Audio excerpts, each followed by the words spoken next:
ஆச்சி கொழுக்கட்டை மாவு வந்தாச்சு. ஆச்சி கொழுக்கட்டை மாவிற்கு கொழுக்கட்டை அச்சை கேட்டு வாங்குங்கள்.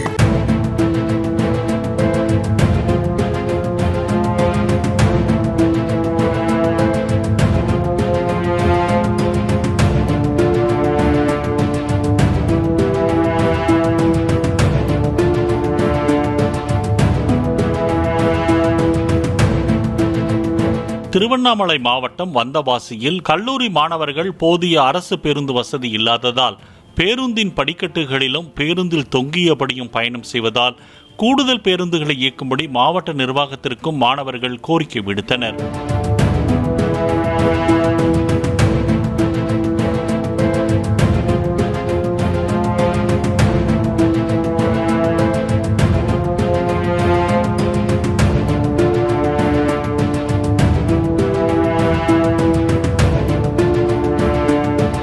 ஆச்சி கொழுக்கட்டை மாவு வந்தாச்சு. ஆச்சி கொழுக்கட்டை மாவிற்கு கொழுக்கட்டை அச்சை கேட்டு வாங்குங்கள்.